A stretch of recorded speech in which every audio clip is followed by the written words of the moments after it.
Guys, magluluto na naman tayo. Siyempre, ito ang sahog natin, baboy na may halong taba. At yan yung pangpakbit natin. 1 kilo lang yan, pangpakbit. Tapos lagyan natin siya ng alokbate. Ito yung mga panahog natin.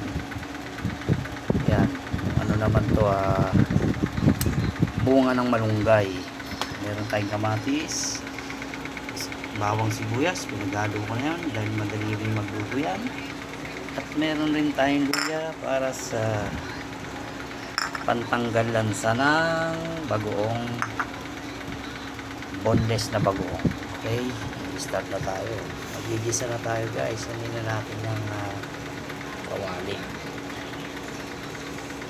Oh guys, mainit na yung kawali. Siyempre, lalagyan na natin tong si mantika. Kaya painitin natin ng konti bago tayo mag-isa.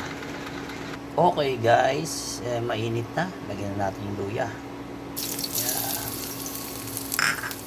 Diba? Luya lang natin.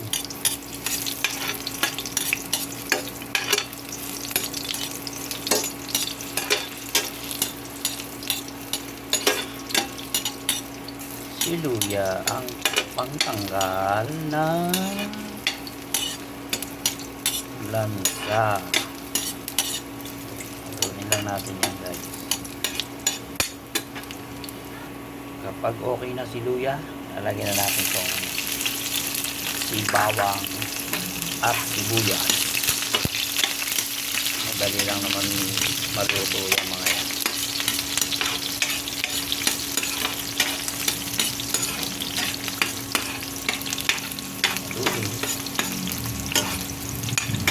Siyempre, luto na rin si sibuyas tsaka bawang. Lalagyan na natin si sahog. Sahog yan. Ngayon din, haluin lang. Haluin. Hindi pa. Sahog pa lang, solid na. Ewan ko lang, di pa sumarap yan. Haluin lang guys.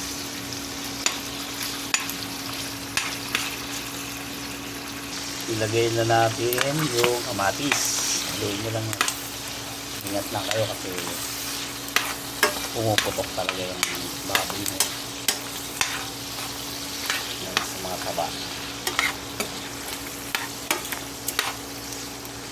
Tignan nyo ako, ingat na ingat. Layo ko.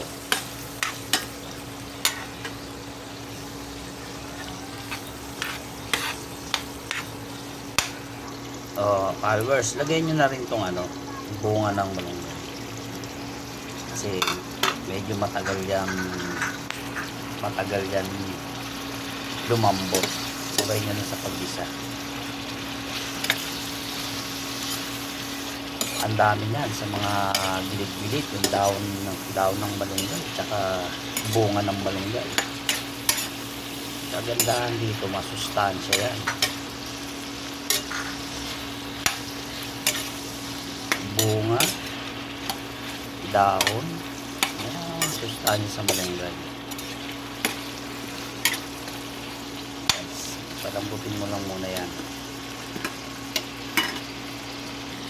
Lagay na rin natin yung bagoong guys. Yung sakto lang para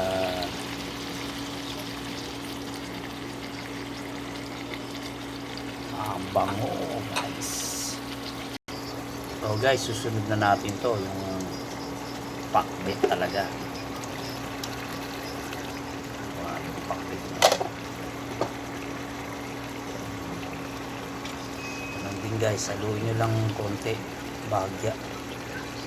Para hindi pumait yung yung ampalaya. Okay. Takpan natin ulit. Pagbahagya ng kumulo konti, ayan, lalagay naman natin yung sabaw. Ayan. Sabaw yan na pinagkuluan ng bago. takpan uli natin. Okay, lagyan natin yung ano, ito yung malunggay. Ano yan, dry na yan, ginawa ko lang yan. Malunggay na yan, sustansya yan. Takpan. Okay guys, tanggalin na natin yung takip. Lalagay naman natin yung alokbate. Ayan yung finish. Alokbate.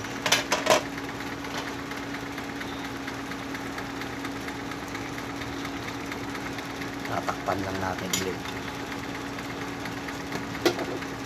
Okay guys, titignan na natin. O ayan na, finish na. Ito na ang ating pakpit.